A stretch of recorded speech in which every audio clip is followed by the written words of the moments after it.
I am Shaggy, I am Philalitea, and I am going to continue reading to you from my Not Robert Longshore work.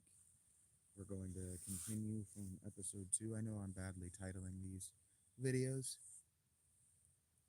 um, because this isn't the official performance. I don't want to give it officialness by giving these videos good titles. Um, I know it's inconvenient, but I have never promised to be convenient for you.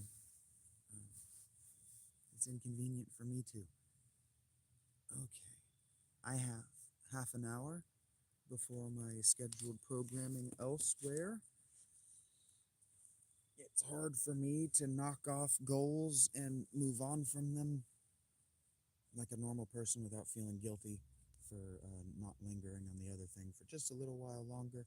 But I do have a half hour surprise for you guys that isn't perfect, but we will get it perfect on future runs.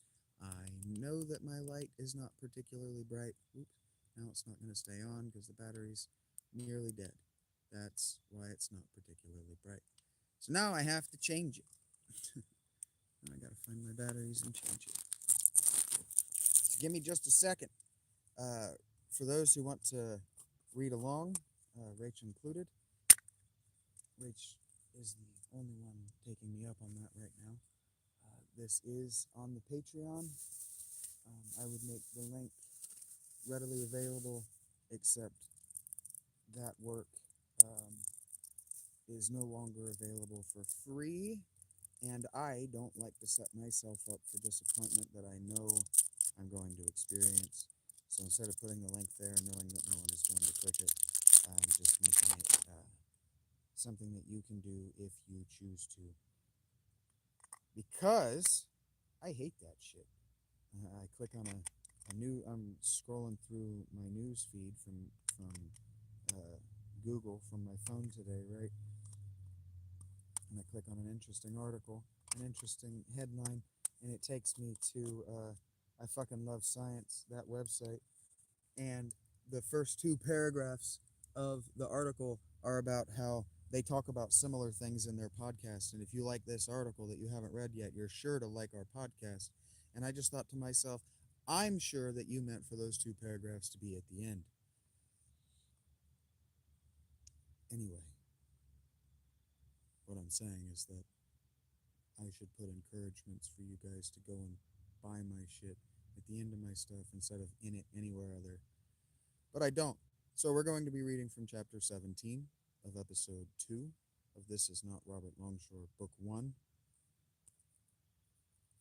The Lesva Serpent. You ready with me, Rach? I got half an hour.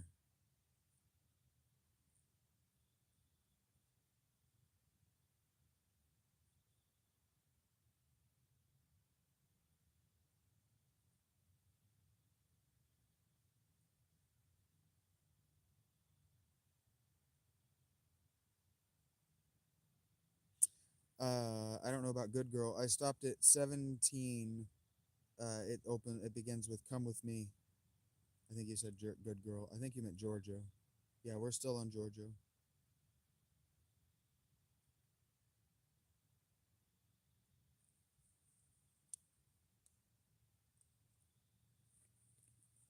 What's up, Mastro?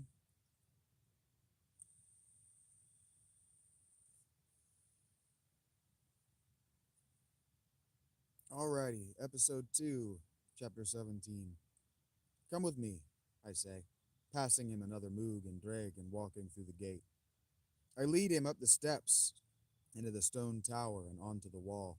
We overlook the city which he calls home and which he loves like his own mother. Well, he's Italian. Maybe not that much. Genova's. Oh, sorry, you're right. Somebody would have told me in just a second, but I got it. I remembered.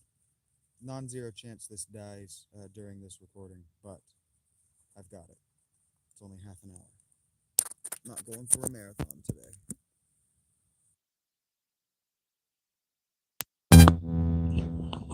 I guess you didn't hear me say it's going to go, but it's going to go, and you're going to be okay. Sorry. Genova's mighty walls aren't nearly so mighty as they are walls. Shaped of stone in the Roman style, they are centuries old and hold no particular interest for me. But I am not stimulated by architecture. Actually, centuries old, in the Roman style, and boring, adequately summarize the vast majority of the city as it descends from the mountains to the sea before me. The Ligurian Alps are shaped here in such a way that it looks like a god used a great ice cream scoop to dig out the perfect location for a maritime city. Behind us, the mountains climb away from the sea, and beneath us, the city bustles cozily. Genova is not really a city. Not really. The urban area is urban and big enough, and there are urbanites, but not enough of them for it to be a real city. We watch together the sights and colors of the people cavorting on this most holy day of Grandmother Maja. I look out at Genova, and I see only missing opportunities. My eyes linger on the open plaza by the docks. This is not the mighty port it will be. Not yet. She's beautiful, isn't she? Giorgio asks. With all the colors and flowers everywhere I can see down there. Even from here, the observation is inarguable, and I could argue anything if I really wanted to.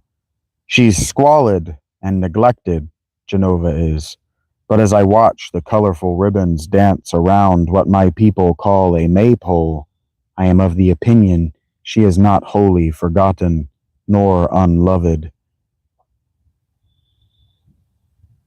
Genova was once the shining city of all Italy, the shining gem of all Italy, the richest and finest port city in all of the Mediterranean, maybe in all the world. He breathes. Together, my friend. I scoff. Giorgio gives me a sidelong look. What's funny? Ostia and Messina were the jewels of Italy. Alexandria was just one port city, which outshone Genova in the Mediterranean. Guangzhou in China and Chittagong in Bangladesh are two of the finest port cities in the world and put Genova to shame in any era in history. Genova's more like Dolca or Lothal. Georgia doesn't look away, or doesn't take away that look, but does hesitate before asking, in what way? Well, people have been living and trading here for thousands of years. I point out to the sea where the level of the seabed rises dramatically. Because of the natural harbor, you have good fishing, and you're mostly defended from naval invasion. I turn and draw his attention to the Rocky Mountains ascending to peaks to the north, the same to the north. No one is attempting a naval invasion from the north, Joe says, smirking at me. Not even the Vikings would think to carry their boats over the Ligurian Alps. I return his smile with one of my own, shaking my head in mock dismay. No one is stupid enough to try Hannibal's gambit again, right? You would think, I shrug. With the way the Magyars kicked Berengar around the last couple years on the other side of those mountains. Is that why you came here? To be on this side of the Magyars? I searched Giorgio's face. There's nothing unusual there. He never asked me why I came to Genova. I never thought I'd have to lie about it. That's not why I'm here, I say. The truth. I wouldn't be surprised if the Magyars tried the mountains. The Castelletto is why the cities all around us have sent their relics here. To defend them in the Santa Maria.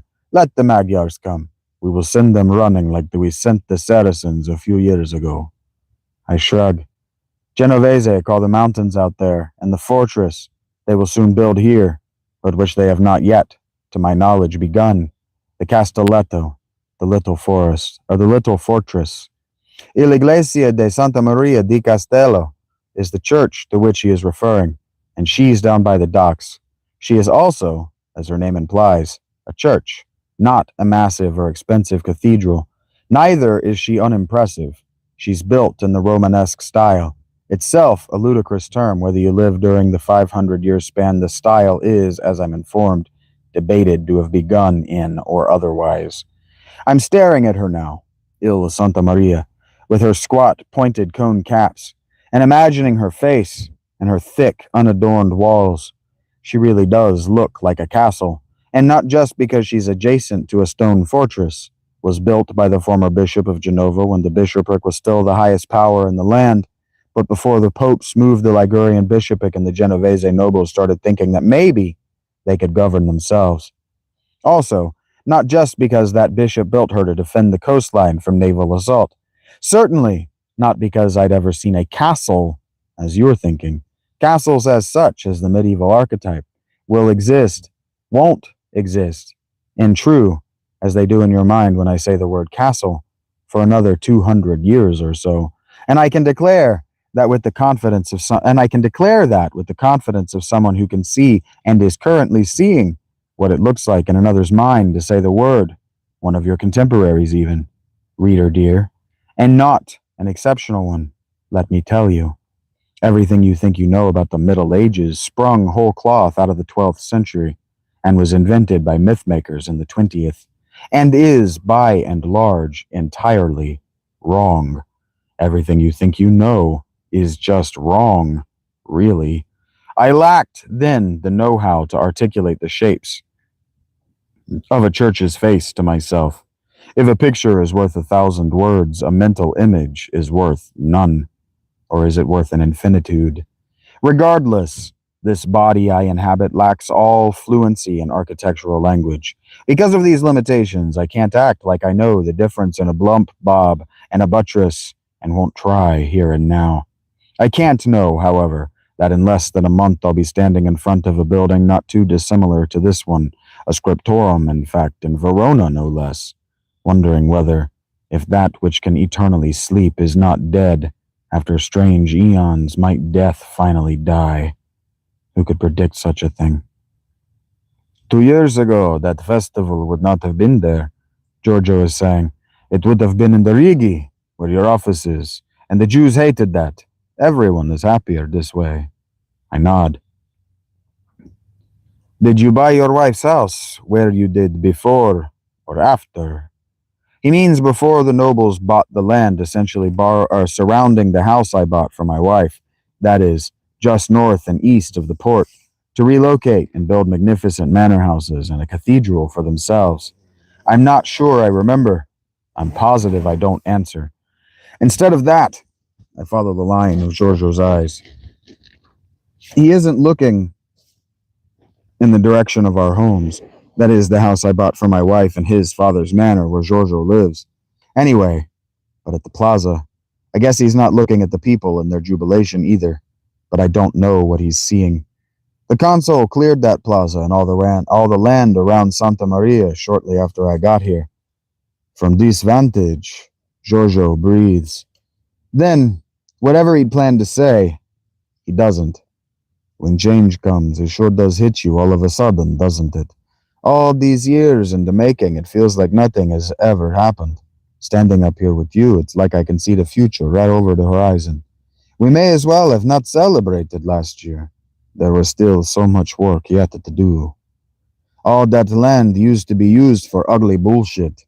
He continues like I don't know. Warehouses and workers' homes. And we lived up here in the hills, above it all. We didn't see how dirty and poor it made us all appear. We didn't see that it is the port which gives us our power. I did not either. Not until now. He gets quiet then. Too, the wind. Like he's confessing something he wouldn't rather I didn't know. I often come up here when I need to think. Really? I ask. I've never seen you up here. He gives me a look I don't understand. I guess not so much the last few years. Do you or something? No, I don't know why I said that. It's nice up here. I thought it would be good to see the city. With Giorgio, the wind blowing in our hair. It is nice. It feels somehow right, like old times. Rob. Yes, Utu. I turned to Giorgio. What did you call me? I don't know. I'm sorry. What were you saying? I was going to say that I used to come here to think because it just felt right. You know? Then I met you and that felt right. Right. I look over the city. not knowing what he means with half the confidence I indicate. I would come up here every day and look out, and I would look out here. I would see my people, fishing, afraid of the Saracens in the far waters. And I would think of my father, and what I would do if I had my father's seat on the council. My thoughts were naive, as his ignorances were, until I met you anyway. It's you who showed me my city could be beautiful again. She isn't, not yet, but she will be. I would pray, when I was a boy, for the wisdom to do something good. I prayed, and you appeared in Genova. You spoke, and I felt that I understood the things you were saying as truth. You said that my port was ugly because of all the buildings. You said that no traders would want to stop in Genova because there wasn't no market for them to take their goods to right at the port. Now there is. Genova prospers, and the new cathedral goes up to God with that prosperity as thanks, and also as a promise of greater things to come as God continues to bless us. San Lorenzo will be among the grandest cathedrals in all of Christendom, I declare. Giorgio seems to like this. He nods. San Lorenzo, you call it. Is this official? I frown. I don't think so. I don't know why I said that. Giorgio smiles. San Lorenzo, a saint worth emulating. The silence as we smoke is too good to last long, like a night in a caliph's harem. I find it hard to believe you have no family, no old friends. Giorgio volunteers. No family, I echo. No old friends. This pains me to say. I'm sorry, Al-Shamshir. I am. No one is looking for me. That's a strange thing to say. I pause, allow, ask. Maybe it is. You're my best friend, right? Yes, of course. He's blinking at me, a slight frown on his brow. What does that mean to you? Can you tell me? It means that I believe you in my heart like a second self. He puts his hand on my shoulder and squeezes gently. Share your heart with me as freely as you share your counsel and your smoke, and you will have returned that friendship. I smile back, but bashful, secretly sorry for what I know must come too soon. Then smoke that moog and I'll tell you something I've never told anyone before, and I'll try to answer your questions. I'm sure you'll have them. I light another myself. I don't remember my mother's face. I say again, wistful, sitting down to let my legs hang off the wall. Jo will join me as I speak. She was pretty, I think. I think my father thought so. But I'm getting ahead of myself already. I am the 12th of 13 children. She must have been pretty, Giorgio muses, kicking over his legs at my side. He could push me right now. Story over. I could jump. My eyes descend the mountain beneath us. Well, my father had 13 of which I am aware. The first 11 were by another woman. I never knew her. I guess she died.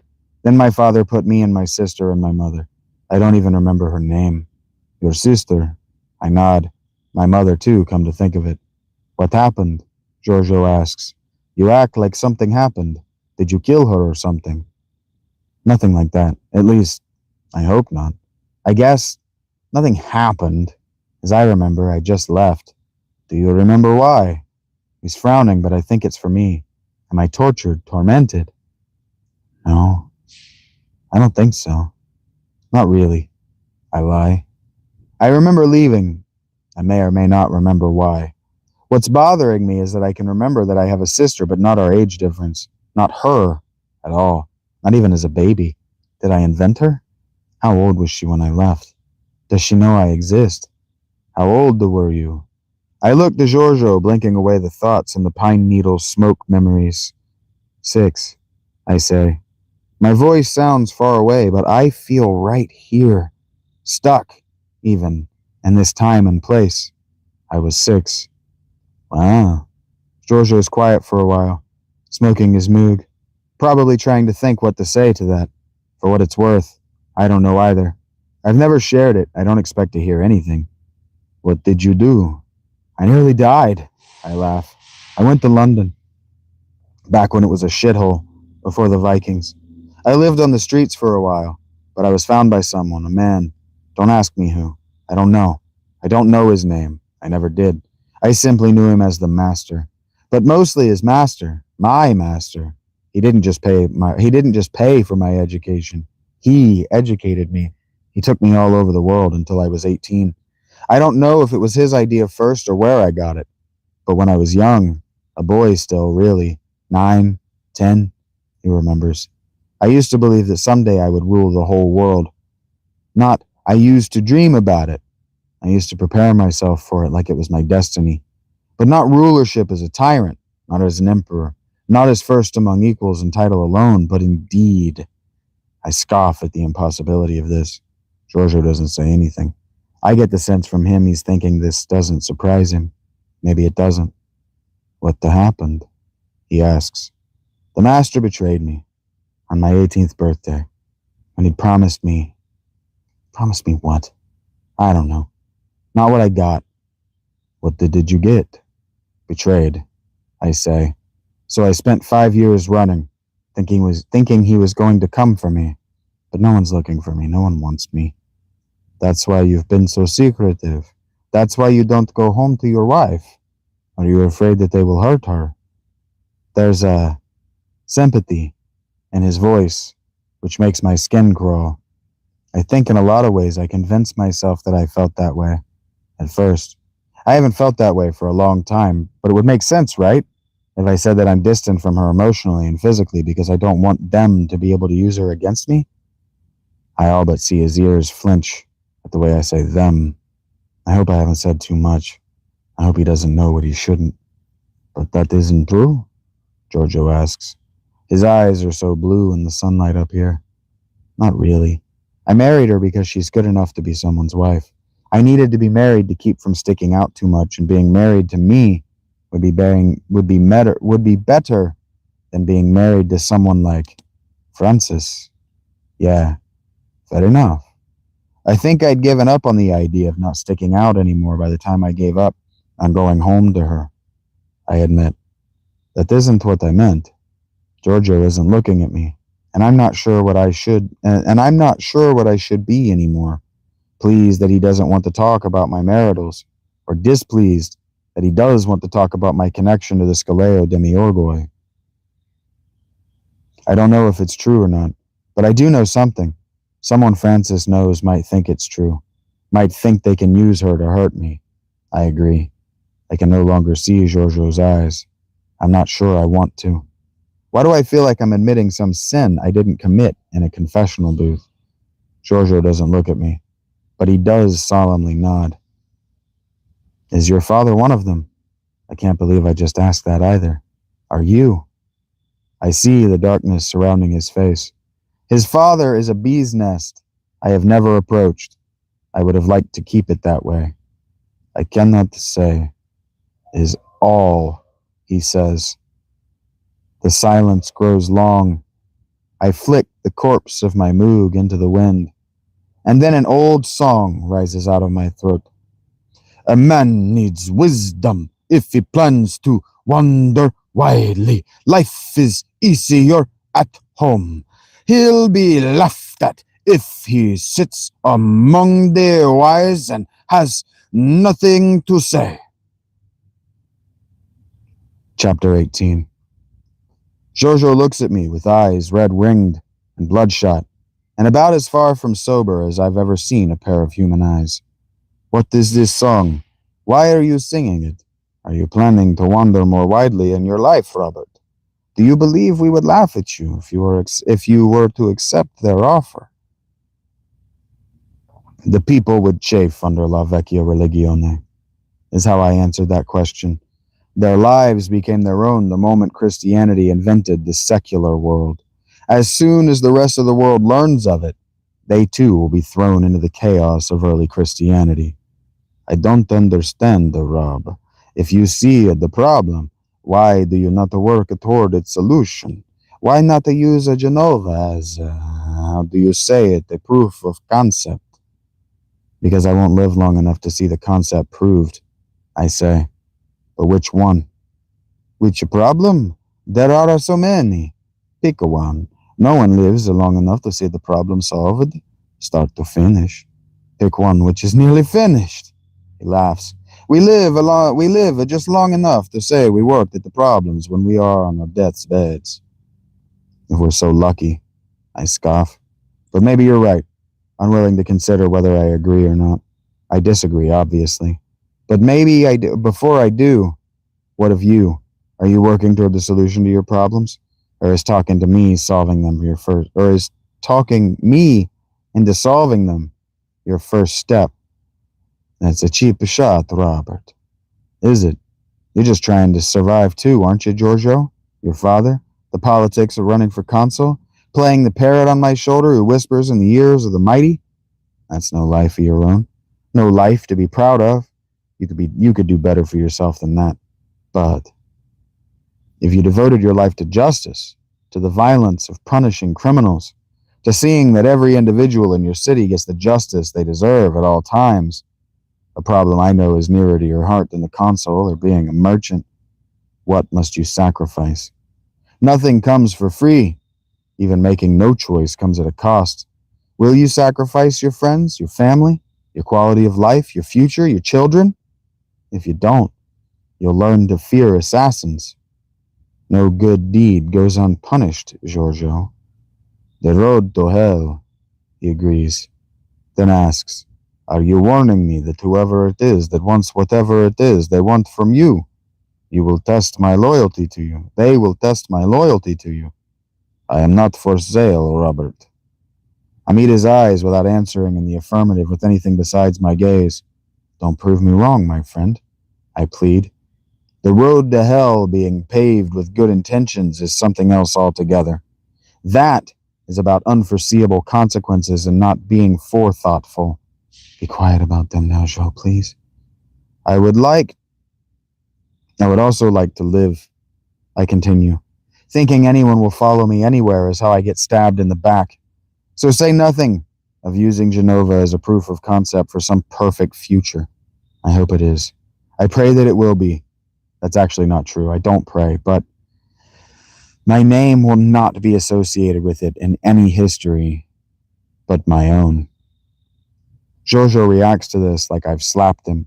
His lip curls up and his eyes darken. If a tree falls on you in the woods and no one is there to hear you scream, Robert, did you make a noise? He spits. There was a time in human history when unthinking loyalty was possible. That time is past. You are not so naive. You are unaware of civilization's dangers. You would only be king if you could be unquestioned, if you were immortal. My skin prickles. I laugh it away.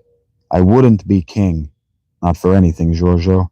I live the way I do to escape history, not to shape it. What I don't want is to solve people's problems for them. You said it's bad I tell them what they need to hear and not what I believe, or something like that. Maybe you didn't. But I do that wrong, too. I know. What they need to hear is what will help them find the answer for themselves. What I think is what I think. It can't help them in a meaningful way. But it can tell them what you think. They will know instead of having to guess. I will know instead of being at the risk of believing that you are telling me right now my friendship means nothing to you. Say I do. Say I am some sort of god, like of choice or something. I say. I'm getting heated because Giorgio's heated. I know that. But I don't know anything else of why. And say I got it just right. Nothing needs to change again forever. Then what?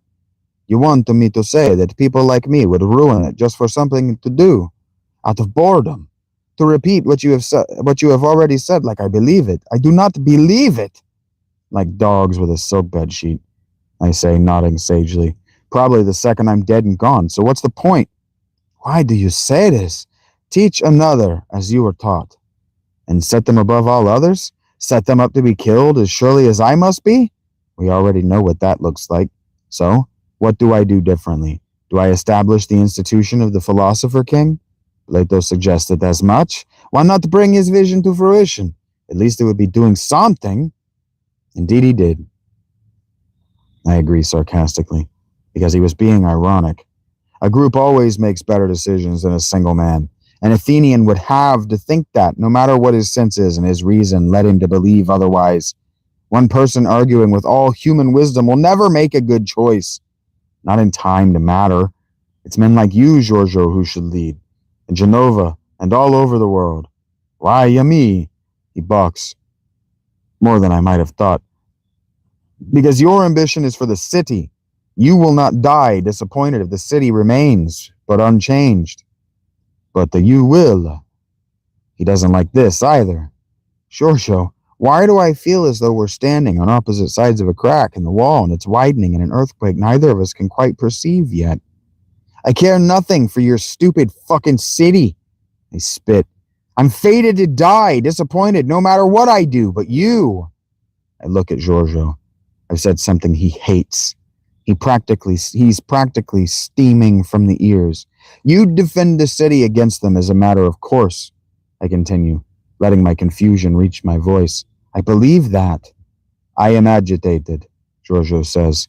He jumps behind the ramparts once more. Fight me. Let your stick sting like your hateful tongue. As I expected, I might have to. I accept his invitation to duel. Al-Shamshir taught me many fighting styles all over the world. Giorgio has taught me the Italian stick fighting style mostly. Giorgio has taught me. He is better than I. But only by a little, and only because it matters more to him. Or so I remind myself every time I lose, which is, like, every day. Our sticks tap out a rhythm, and that old song comes back to me. I sing it, my stinging tongue be damned. A wise man is not showy about his wisdom. He guards it carefully. He is silent when he comes to a stranger's home. The wise man seldom wanders into harm, for you can never have a more faithful friend than a good supply of wisdom. I see only those things one sees when a walking stick, even if it's just a walking stick and not banded in iron, is being jabbed and slashed at one's person.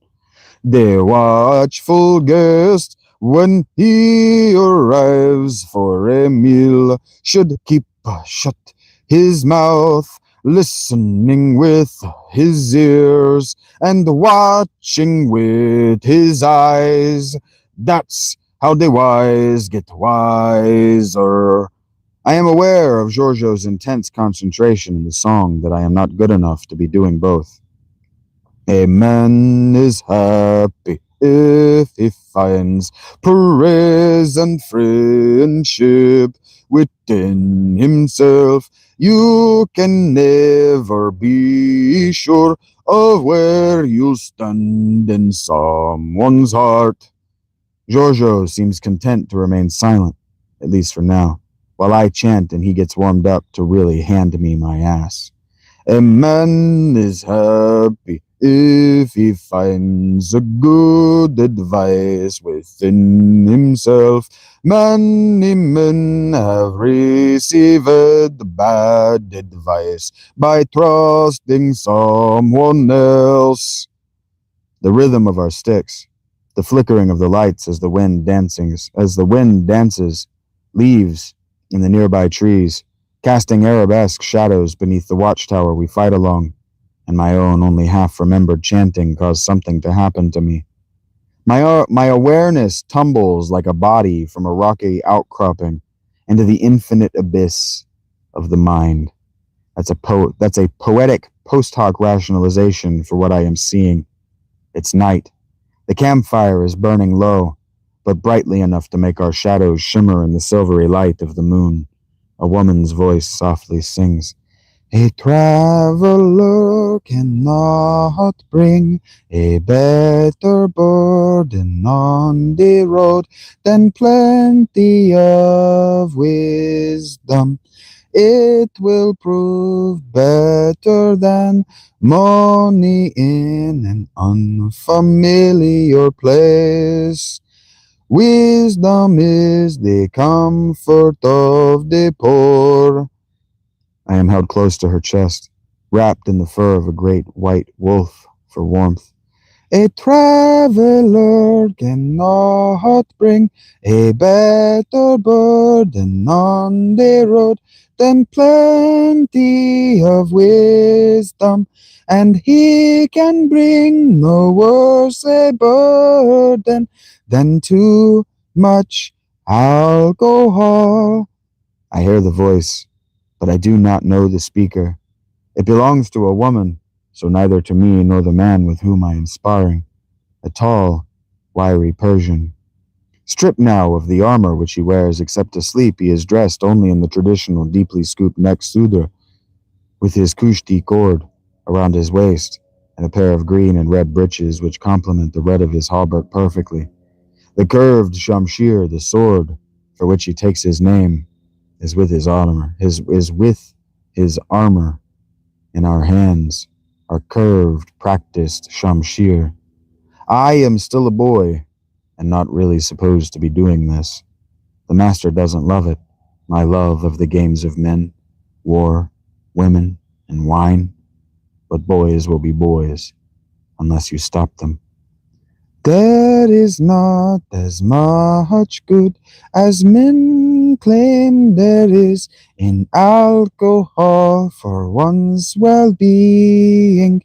A man knows less as he drinks more and loses more and more of his wisdom. Al Shamshir never goes easy on me, and he never speaks during a fight, not even while aspiring to teach. Never. A noble man should be silent, thoughtful, and bold in battle, but every man should also be cheerful and happy till the inevitable day of death. Why are you so gloomy tonight? Al Shamshir asks. The smile he always wears for me is replaced by a concerned frown. It's just a lot, my boy's voice says.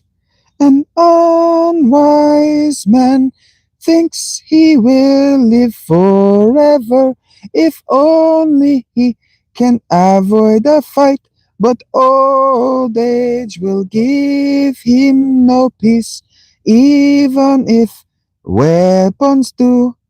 What is? Everything. There's so much the master wants me to learn. And what's it all matter?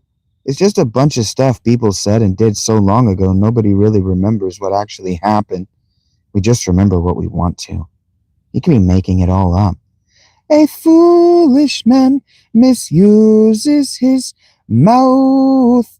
He talks too much or says nothing.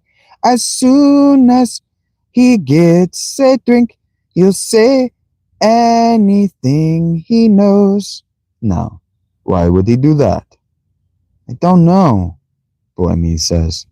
If he is, he's better than I could hope to be at inventing stories. I wouldn't know where to begin. Is that the why you're frowning?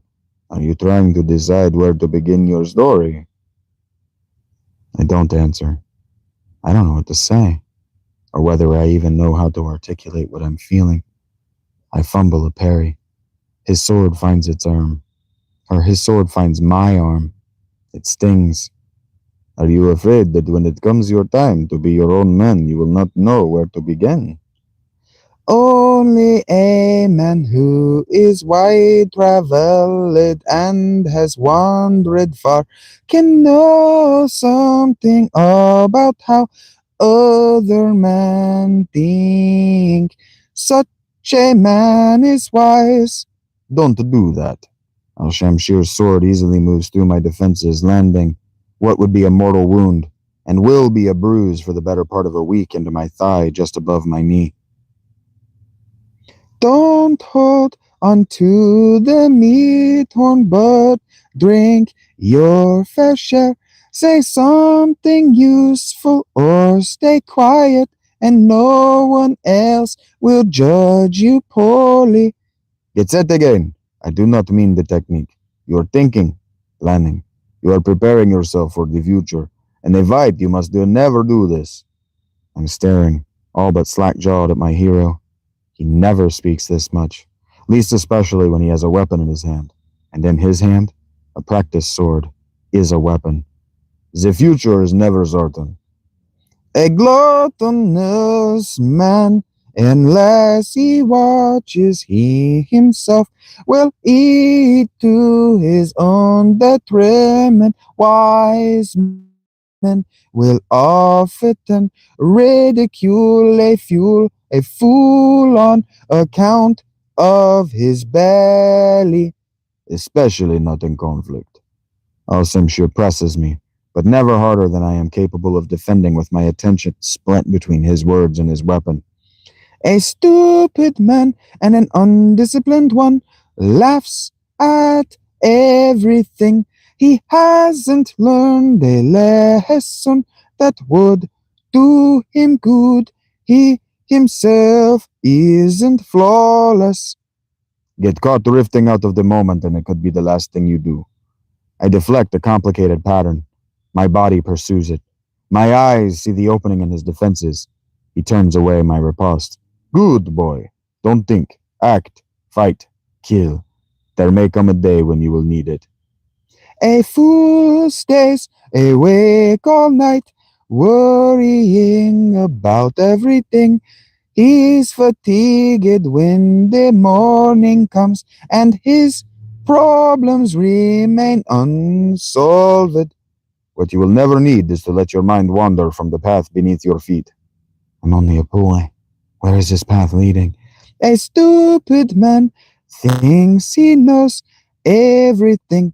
If he gets himself in a tough corner, but he doesn't even know what he'll answer if men ask him a question.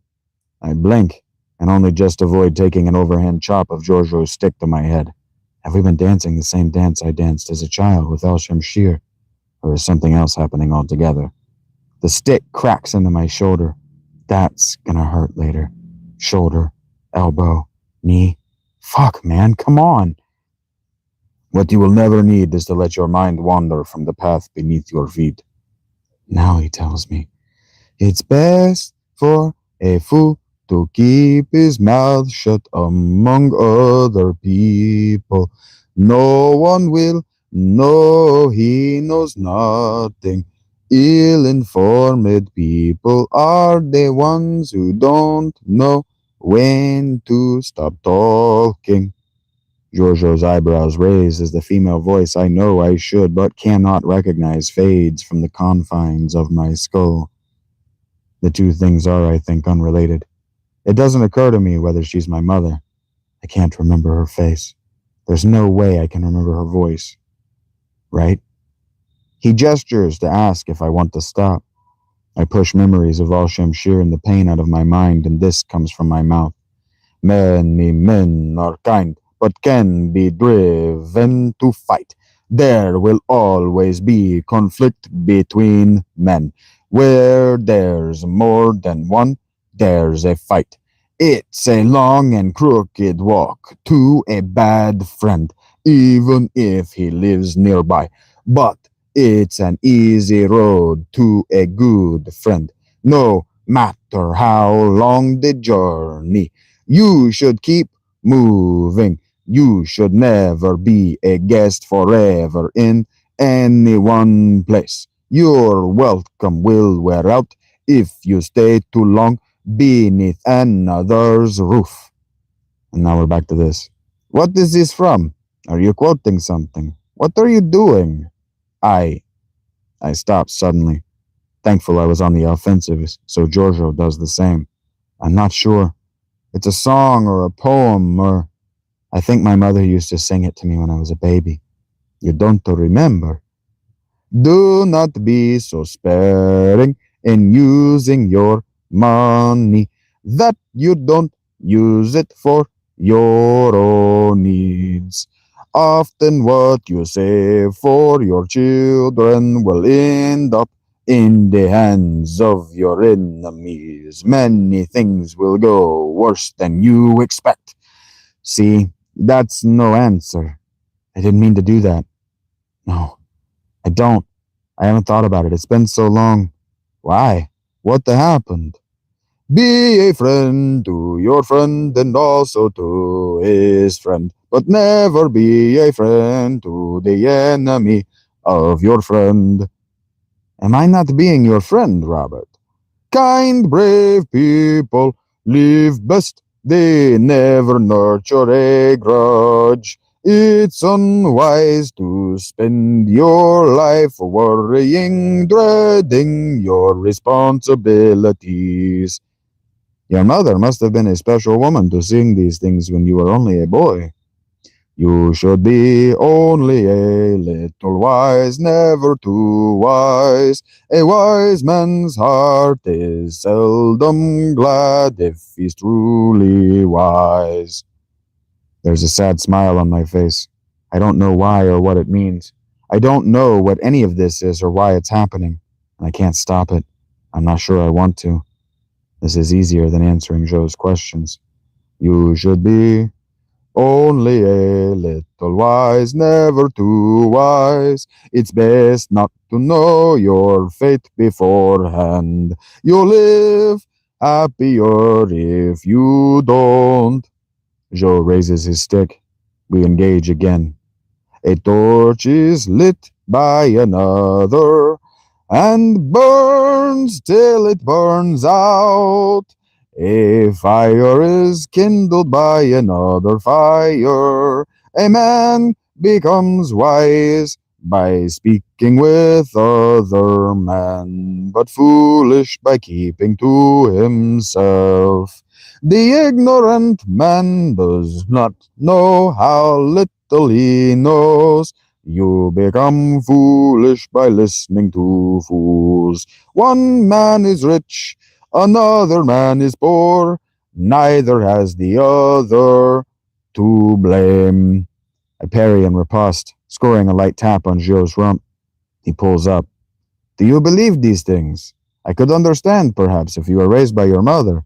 He leans against his stick with one hand, rubbing the spot where I struck with the other. What did he do, your father?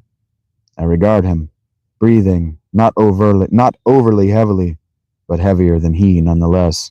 It doesn't matter. You were the youngest of how many brothers? 7. I had 7 brothers. I don't know how many yet live, and I don't want to talk about this. Giorgio whistles. Any way you slice that pie, there's not much left for you. Anachronistic of you to say that. Or racist. I mumble anachronistically. What? Pie. Brits. Nothing. That's nothing. That's not why I left.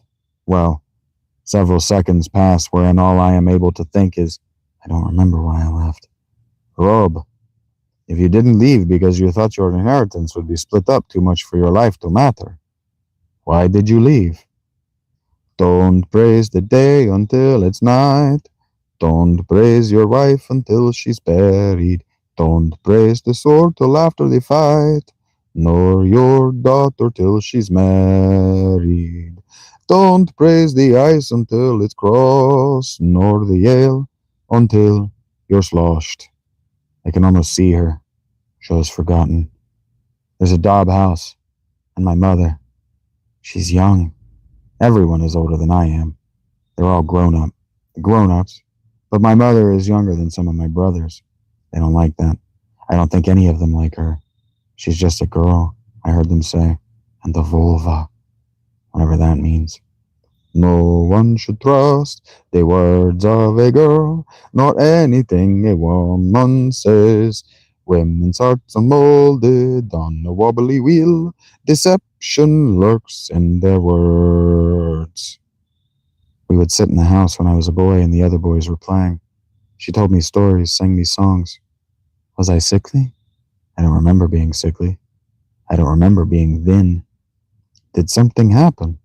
Giorgio asks, dissolving the memory like an image in smoke. I blink. Giorgio is holding my elbow. I am on one knee. I pull my arm away from him.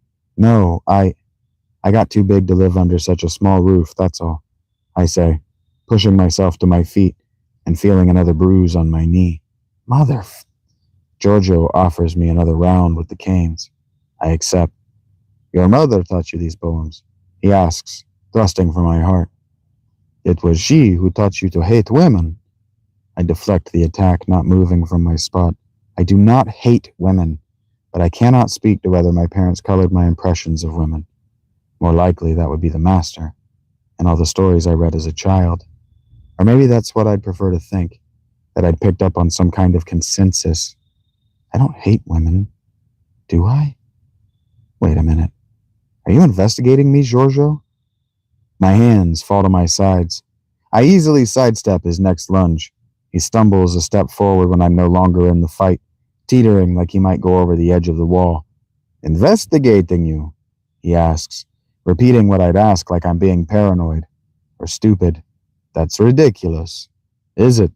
I'm suddenly white hot, and I could not answer why if I wanted to. I'm like an alembic I forgot was over an open flame, about to explode, and there's little I or anything can do about it. And, fuck, but my leg and shoulder hurt like shit.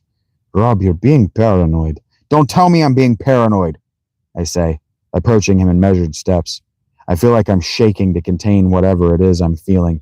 Are you investigating me or not? My form flies out the window. I'm just trying to hit him now, with little success. Why would I be doing that? Giorgio sidesteps, tripping me as I pass. I land against the tower, turning to him, the edges of my vision blurring. By your thinking, because you don't know I'm not. I must be. I gather myself. This is insane. Are you? I demand. No! You are on the lips of many people these days, Robert. It's difficult to have a conversation with anyone, even a stranger, without your name coming up. Are you asking about me? Gathering rumors? What do you feel like you don't know about me? Do you not believe I'm fit to be your king? Are you working against me? Giorgio, I said no! His eyes dart for just a second away from me. Then his head shifts forward as he forces himself to look at me in the face, to see the betrayal I feel, which must be visible there. I'm investigating Francis. If I am investigating anything, it's not official. There is no official. If Genova has either law or order, he and I are them. He and I are them. My lips don't quiver. My eyes are watery. My voice doesn't quake, but my heart hurts. My best friend doesn't trust me to manage my life. I roll my eyes. That's such horse shit. Cow shit was sacred once, Giorgio offers, like this might make me laugh. When I don't, he re-engages me. I thought your father and I had an agreement about Francis and his business. I protest. Your business, Giorgio reminds me. That doesn't answer my question. You didn't ask a question. But you do have an agreement. With my father. I am not my father. I shouted that once.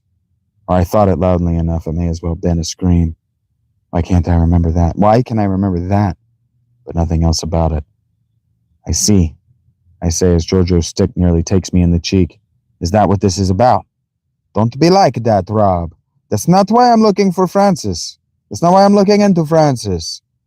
His eyes prepare me for what comes next. Actually, would you rather we talked about this in your office? I press an offensive, ignoring how he leaves himself open to another attack. This was your goddamned idea. What, you don't think I can beat you? There is no way to speak the truth plainly, then, Giorgio declares, pushing as hard against me as he ever has. This is what you say to your clients. I already knew why Francis was here yesterday, because Regina told me. Take care not to love a deceitful woman. It is like driving an unshod horse, a playful young, poorly tamed foal across slippery ice, or like sailing a ship in a wild wind, or trying to catch a reindeer on foot after the mountains thaw. It is impossible to believe you don't hate women when you say these things. I'll speak plainly now, since I know both men and women. Men lie to women. We speak most eloquently when we tell the biggest lies and seduce even wise women with lies. Rob, no man should mock another for falling in love. Love sickness often strikes harder on a wise man than a fool. Do you? Love her? I scoff. Love. If you want to be very wise, be happy at home and cheerful with a guest. Cultivate wisdom, a good memory, and eloquence, and speak kind words often. You'll be called a fool if you can't say much. That's the mark of the unwise. Giorgio takes the offensive. I do not believe that you think that this is a happy home life. I doubt I could have escaped Jotunheim if I hadn't used the Gunnloth, the good old woman who rested in my arms. Happy wife, a happy life does not include mistresses with delusions of grandeur and unstable marriages. I counsel you, Lord of Fafnir, if you take my advice, you'll profit if you learn it. It'll do you good if you learn it. Do not sleep in the arms of a sorceress, or else she will lock your limbs. Is Regina a sorceress? Are you warning me, or are you warning you? I really do not understand this thing that is happening, Robert. I don't know why this is happening. Our sticks have stopped clashing. I realize, on my knees. My eyes are gaping. Is this prophecy? Am I possessed with the spirit of poetry? Is this madness? What is happening to me this week? I know what it isn't. It isn't mead. Have I ever actually had mead? That one time. That's what she said it was, but I push myself to my feet, come at Giorgio again. She will enchant you so that you won't care for advice nor a powerful man's words. You will want neither food nor the pleasure of friends' company, and you will sleep full of sorrow. How do you sleep? I told him no. But is he a powerful man? I saw a bad woman's words bite a man in the neck. A lying tongue was his death, and not even with a good cause. And I can see a fat man, his face bloated and swollen, bearded cheeks in a pool of his own sick, eyes glassy and staring, and very, very dead. He won't be for much longer if he isn't already. There's a viper in Genoa. Isn't he? I hear myself ask. He thinks he can make me king in Genoa. Did you ask him how he thinks he can do that? I didn't, and I don't want to know. I don't want to be king. Too bad. There are a contingent in Genova who believe that the consul are inadequate to the needs of the city. The city has needs? The city is stone and wood and dirt and pedantic ass. Don't be obtuse. Are you one of those people? Do you want me to lie to you? Why the fuck would I want? I sidestep his attack. Instead of following up, I let him get reset. Do you want to lie to me? I counsel you, Lord Fafnir. I counsel you, Lord Fafnir, if you take my advice.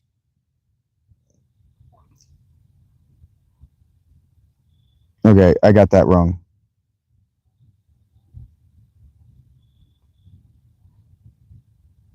He asks, Do you want to lie? Do you want to lie to me?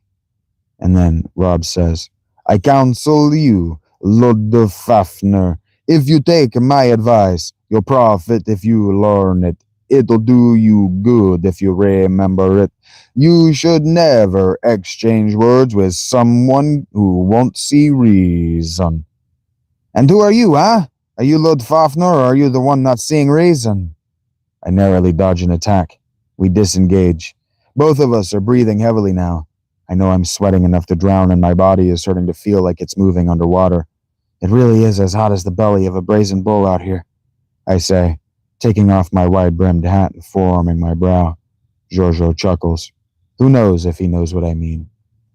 Hot as the bowels of hell. Men can become friends when they can share their mind with one another. Anything is better than being lied to. A real friend will disagree with you openly. Rob, if you're trying to talk to me, you could tell me how you feel. You don't have to go through all this elaborate metaphor and wall-building separation. I don't understand. I feel like I am. I don't know if the console is adequate, I admit. I indicate the sticks, wanting to be done with this for a day, because before one of us ends up seriously hurt. Who even remembers the last time I ate? I certainly don't. I'm probably doing more harm than good anyway. Thank the gods for a 25-year-old body. You really don't appreciate some things till they're gone. History says it. That's what you've said before.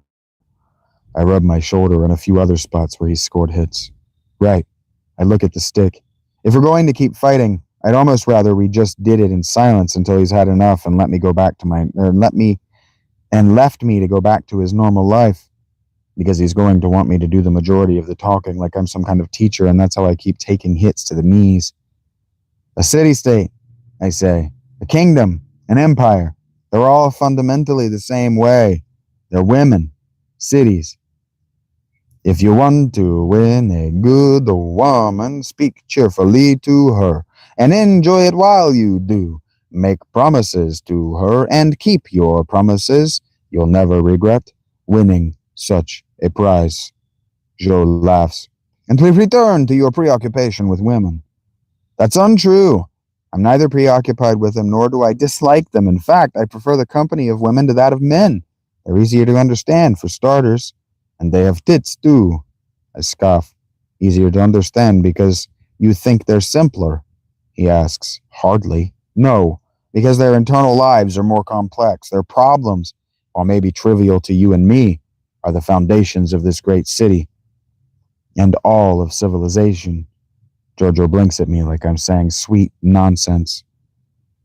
And not just because of the magic of childbirth or some nonsense. That's always been nonsense and always will be nonsense.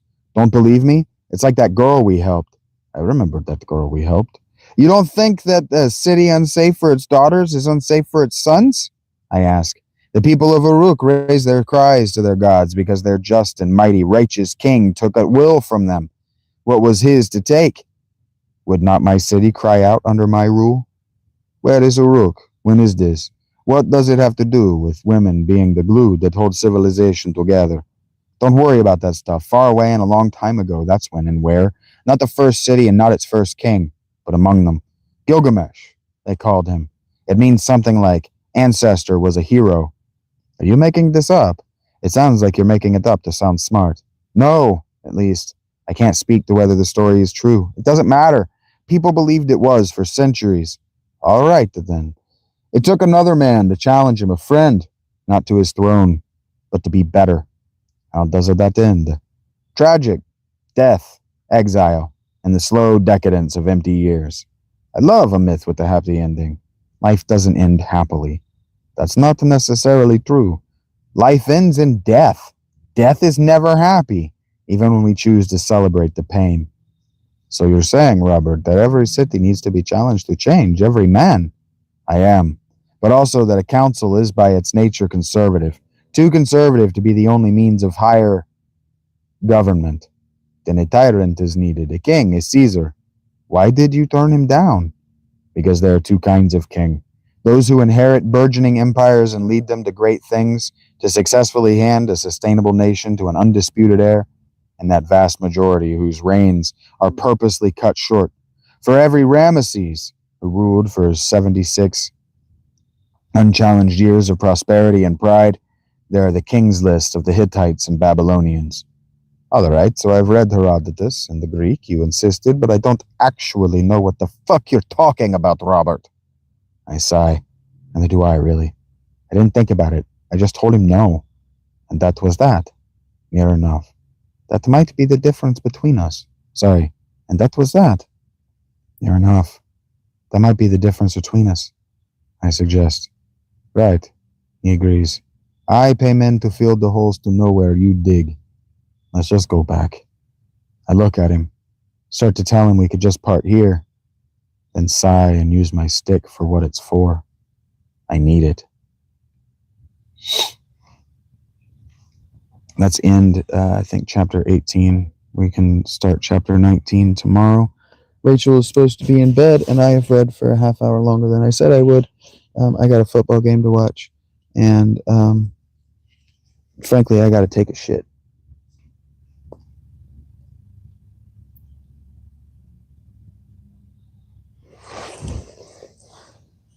Thank you, Rachie.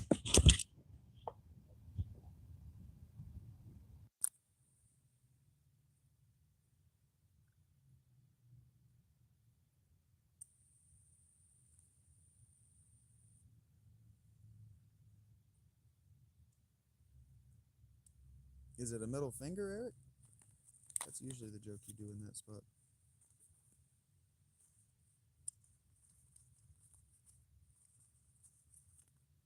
You like the singing, Rach? The singing is the Havamal. It's a poem from the Viking Eddas.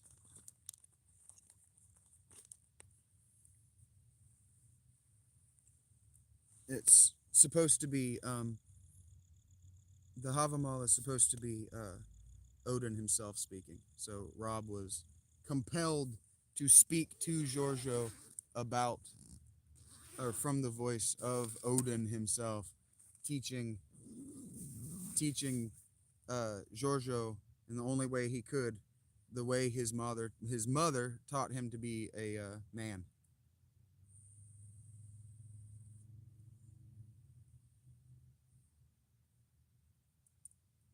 Were they breathing in that scene, East, or were they having a stick fight and out of breath?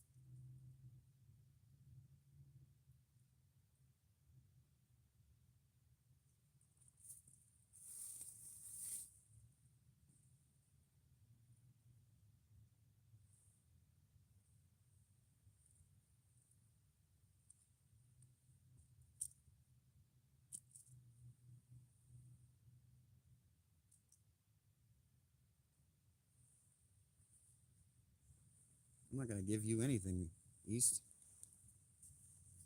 You're going to negatively criticize me and then tell me, oh, I'm too high for my critique to be a valid one.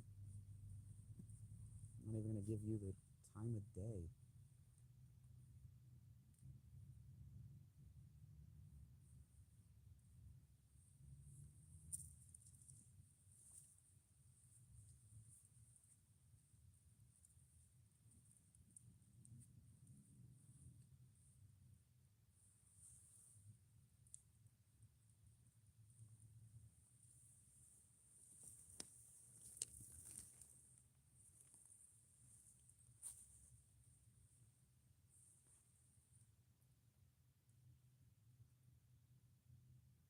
For sure, Angela.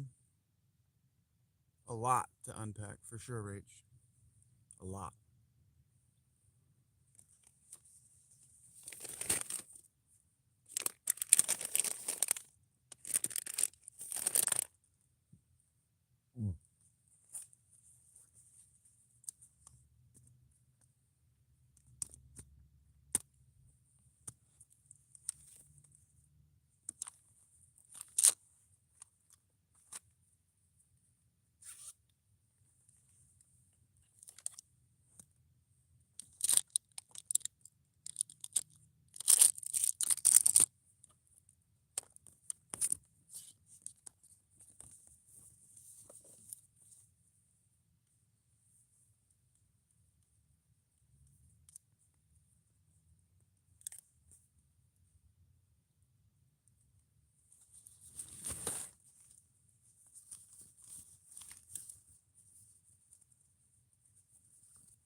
Heard that, Angela.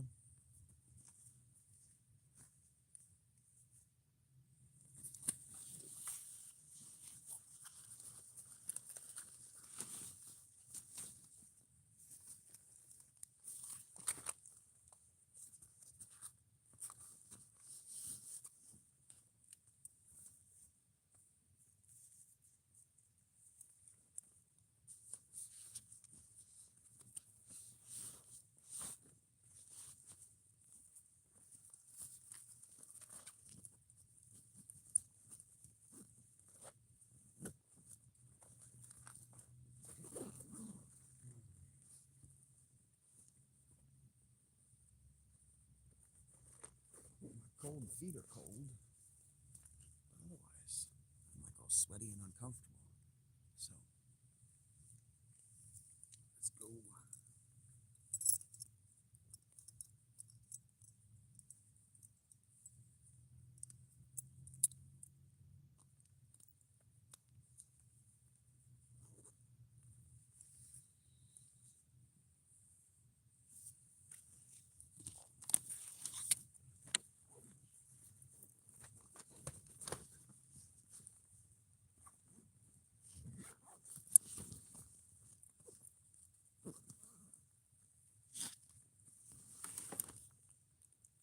I haven't been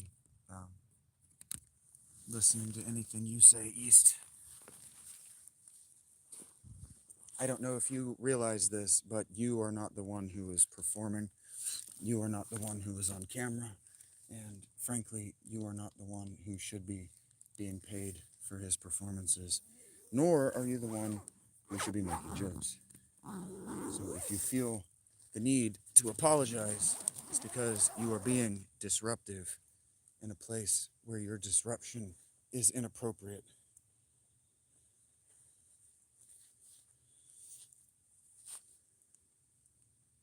You're all but guaranteeing that I'm not going to get to eat tonight. So, keep it up. You're just the fucking best. Love it when you come around.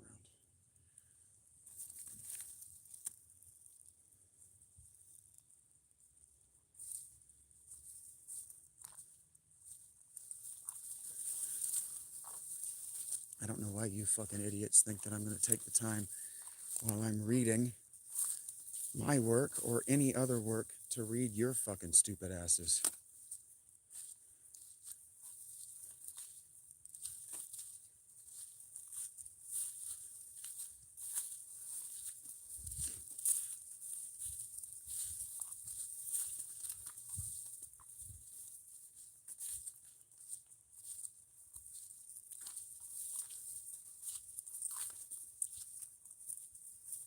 Whatever else I am not a kindergarten teacher.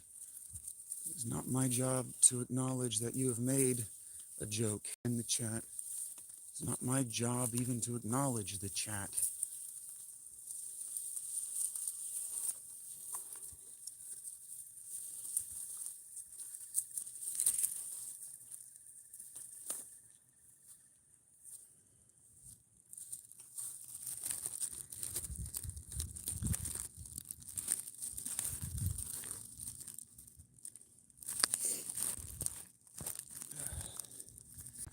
Probably should have seen that coming.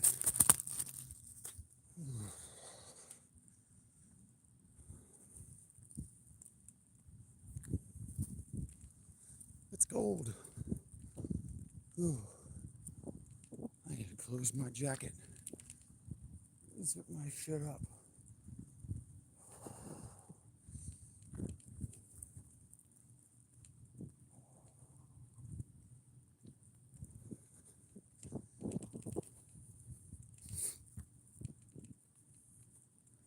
It's incredible to me that you can tell someone I don't like you and you're not welcome here, and they'll do their best to continue doing what they were doing, thinking you're joking. It's all right. Don't change your approach. I know how to use a shepherd's crook.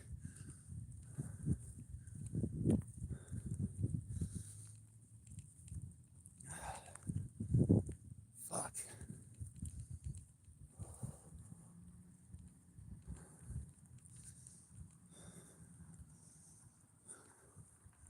You thought wrong.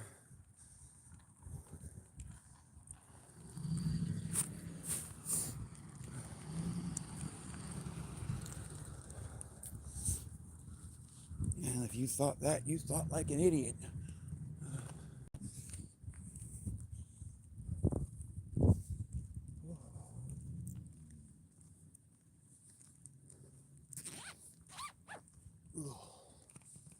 That's better.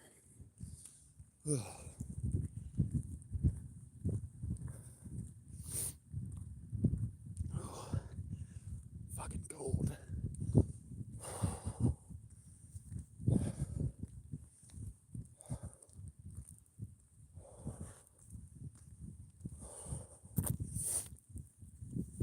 It's winter, y'all. It got cold. It got cold quick. It was fucking warm. Warm enough that this, what I'm wearing right now, opened up on my way back to the tent, had me sweating and overwarm. Just a few hours later, this is inadequate. Make sure you need to be asleep.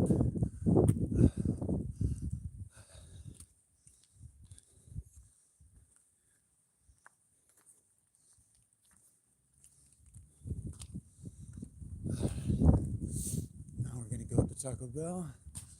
And I'm gonna capture some video while I watch football, hang out on Discord.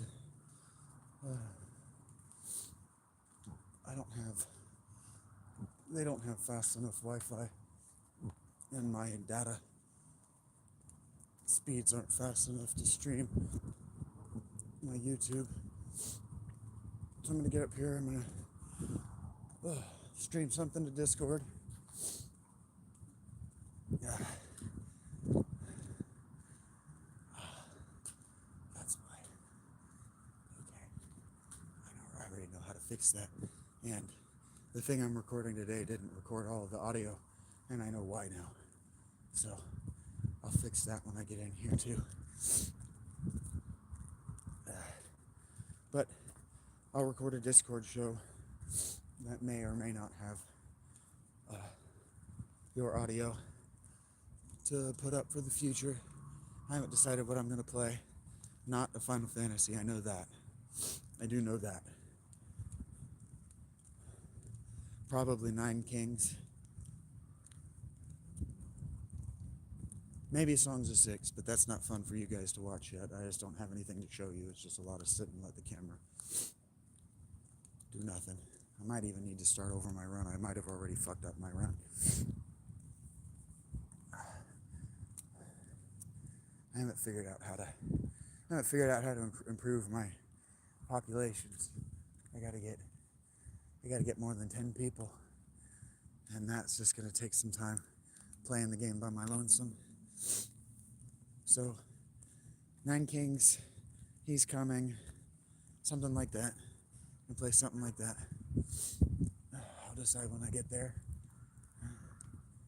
After I get set up.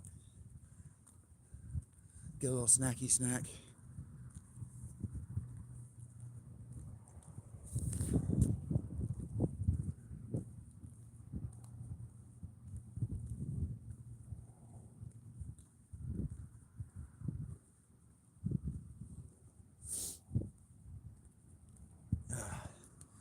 And then basically I'll play a game for Eric's amusement. That's how that's been going.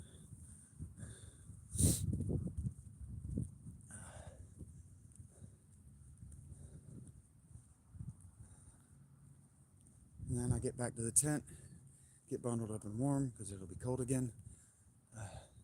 Bundled up and warm, put my gloves on, and then we'll play some Schedule 1 from the tent. Someday this will pay for itself in such a way that I don't have to think, can I afford a snack at Taco Bell tonight? Is my work going to afford me the ability to eat? One night I won't have to think that. That night is not tonight. And we're alright with that.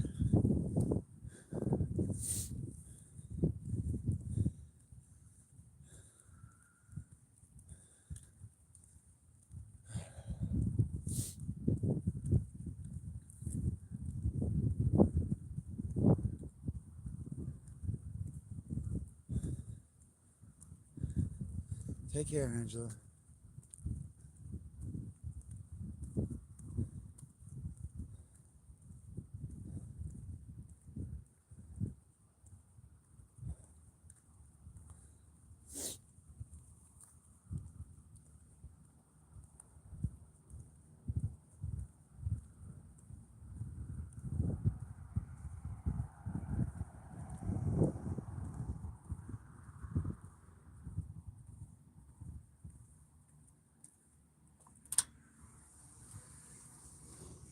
Hi there.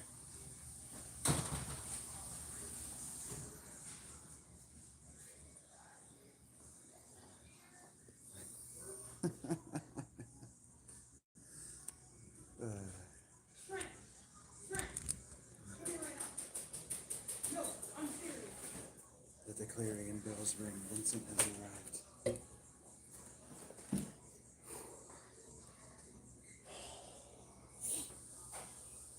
I'm sweaty. The problems I have. Feet are cold. Hands are cold. Fur is warm. And good.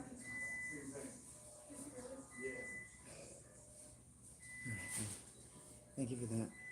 Thank you for the meta conversation around what we read. You guys have a good night. You'll see me around.